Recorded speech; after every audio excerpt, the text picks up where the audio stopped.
అతిపెద్ద షాపింగ్ ప్రపంచం సిఎంఆర్ మనమేడ్చల్లో ప్రముఖ సినీ హీరో విశ్వక్ సేన్ గారిచే సెప్టెంబర్ 13న గొప్ప ప్రారంభం. అండ్ ఈ సినిమా అంటే మన కోదండరామరెడ్డి గారు అబ్బాయిలు ఇక్కడే చేస్తున్నారు కదా మూవీస్ లో, వైభవ్ అను సునీల్ అను.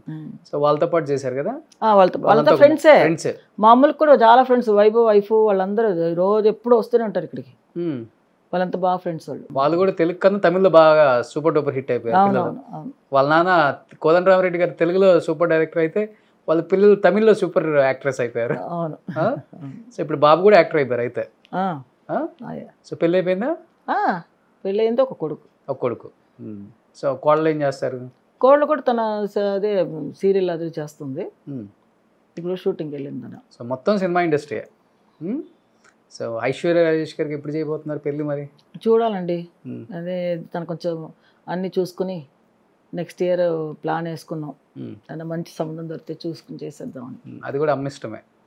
నా ఇష్టం. చూడమని చూడాలి. మంచి తను చూసుకునే వాళ్ళు దొరకాలి కదా. మంచి ఫ్యామిలీ కావాలి. బాగా బిజీగా ఉన్నారు అందులో ఇప్పుడు. అవును. తెలుగు అంటే తెలుగు ఫీల్డ్కి ఇప్పుడే ఎంటర్ అయింది కానీ పెద్దగా తనకి రాణింపు రాలేదు. తమిళ్లో ఉన్నంత క్రేజ్ వచ్చి తెలుగులో రాలేదు. అంటే తమిళ్లో నేటివిటీ బాగా కనెక్ట్ అయిపోతుంది. తెలుగులో కొంచెం బాగా ఇప్పుడు ఎలా ఉండాలి? బాగా ఫస్ట్ నుంచి అలవాటు అయిపోయింది కదా తమిళ్లో చేసి. అలాగా తన ఒక స్థాయికి తెలుగులో వచ్చి నమ్మవీటి పిల్ల మన ఇంటి అమ్మాయి అంటారు అన్నమాట. ఇక్కడ అలాగే పిలుస్తారు. ఐశ్వర్య రాజేష్ నమ్మవీటి పుండే అని అంటారు. అలాగా తెలుగులో నాకు చాలా ఇష్టం తెలుగులో రావాలని. బట్ తెలుగులో మన వాళ్ళు మరి ఎందుకు పిలవాలో తెలియదు నాకు. సో ఇంట్లో తెలుగే మాట్లాడుకుంటారా? తెలుగు. సో ఇప్పుడు ఐశ్వర్య రాజేష్ గారు తెలుగులో మంచి మూవీస్ చేయాలి. అవును, చేస్తున్నారు అనుకుంటా కదా. మన అనిల్ రావిపూడి గారి డైరెక్షన్ లో చేస్తున్నారు. హీరోయిన్ కదా. వెంకటేష్ గారితో చేస్తున్నా. నాకు చాలా సంతోషమైంది వెంకటేష్ గారితో చేయడం. నాకు చాలా ఇష్టం వెంకటేష్ అంటే. చిన్నప్పటి నుంచి అసలు ఫస్ట్ నుంచి వెంకటేష్ గురించి మా పిల్లలు అంతా పోట్లాడేవాళ్ళు. ఆయన సినిమాలు చూస్తే నేను ఇది పెట్టుకుంటాను పెద్దోడు చిన్నోడు ఇద్దరు కలిసి పోట్లాడుతూ ఉండేవాళ్ళు అనమాట. ఆయన సినిమా చూస్తా ఉంటే ఇతను ఆప్ చేస్తాడు మణికంఠ. రాఘవేంద్ర ఏమో నా కొడుకు పేరు రాఘవేంద్ర అనమాట. వాడు వచ్చి ఇతను వెంకటేష్ అంటే చాలా ఇష్టం. వెంకటేష్ సినిమాలు చూస్తూ ఉంటాడు. ఓకే. అట్లా ఇద్దరు ఆయన సినిమాలో యాక్ట్ చేయడం అంటే నాకు చాలా సంతోషం. ఓకే.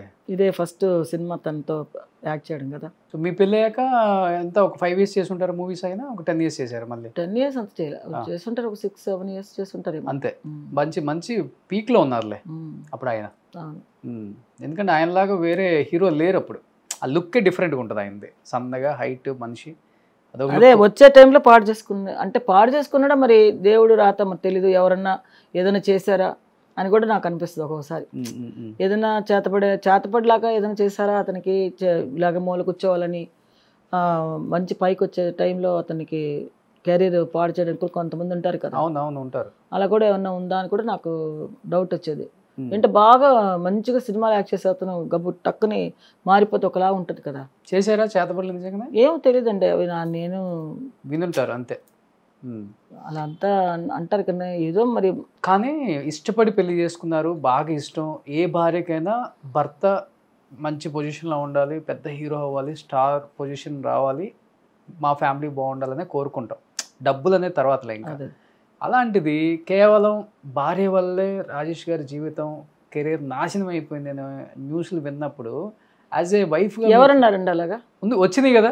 ఎలాగా? ఎవరు చెప్పారు? వచ్చినాయా రాలేదా? నాగమణి గారి వల్ల కూడా కొంత వచ్చిందా లేదా? అదే ఎవరు చెప్పారు? పేర్లు నేను చెప్పనులే. మీకు తెలియదా? అది లోక ప్రపంచానికి అందరూ తెలుసండి నా గురించి. ఇండస్ట్రీలో తెలుసు నాగమణి ఇలాగా అని అంటే ఎవ్వరు ఊరుకోరు.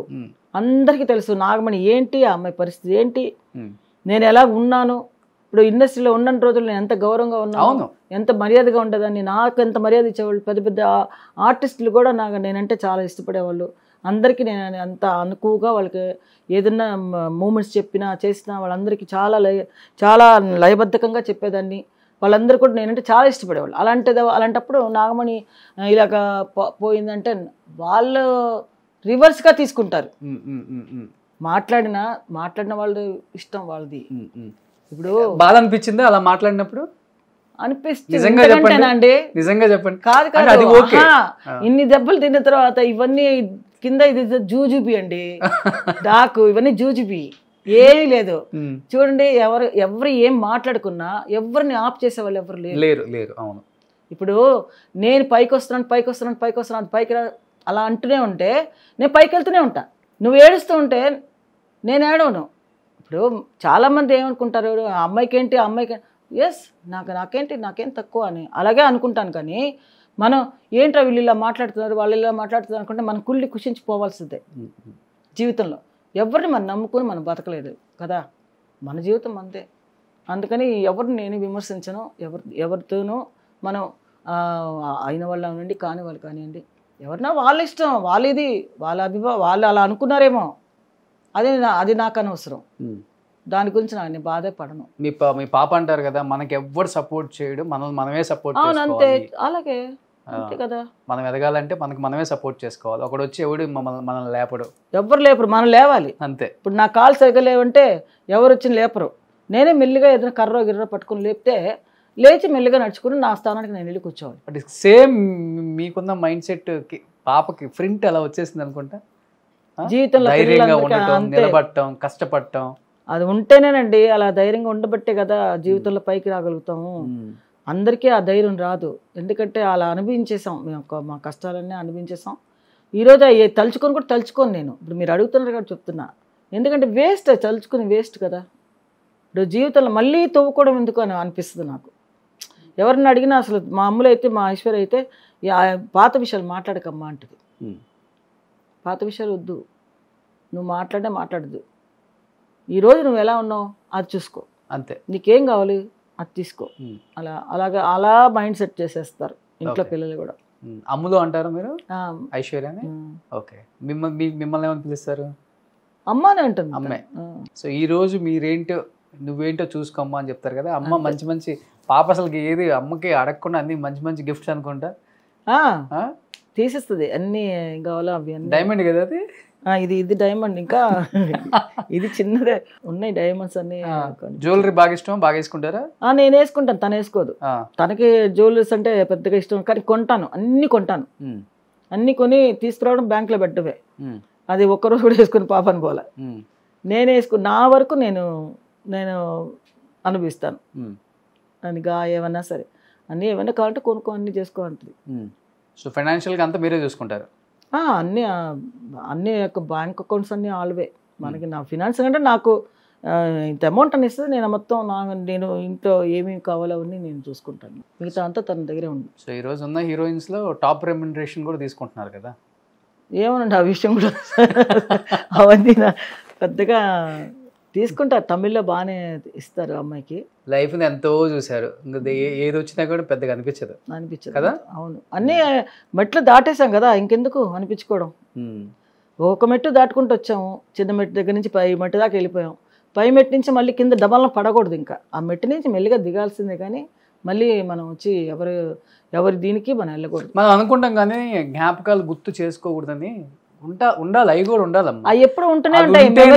కసి అనేది ఇంకా పెరుగుతుంది. అలా కాదండి, అది ఉండబట్టే, ఆ కసి అనేది ఉండబట్టే మనకి ఆ జ్ఞాపకాలు ఎప్పుడు మర్చిపోలేం. కానీ ఏంటంటే 10 మందితో మనం చెప్పుకోవడం వేస్ట్ అంటున్నా. ఇప్పుడు చెప్పుకున్న దానివల్ల మనకి ఏంటి, చెప్పుకుందే చెప్పుకోవడం ఎందుకు? ఇప్పుడు ఏం ఆర్చలేదు, అయిపోయింది. ఇప్పుడు ఎన్నో సంవత్సరాలు అయిపోయింది, అన్ని బాధలు పడ్డాం, అయిపోయింది. ఇంక బయటకు వచ్చేసాము, ఇక నెట్టుకుని రావాలి అంతవరకే. ఇంకేంటంటే చాలు, మనకున్న వరకు చాలు. ఏదో దేవుడు ఇచ్చాడు, ఆ దేవుడు ఇచ్చినంత వరకు మనం తృప్తి పడాల్సింది. Very happy. సుమన్ టీవీలో మీ పర్సనల్ అండ్ బిజినెస్ ప్రమోషన్స్ కోసం కింది నెంబర్కి కాంటాక్ట్ చేయండి.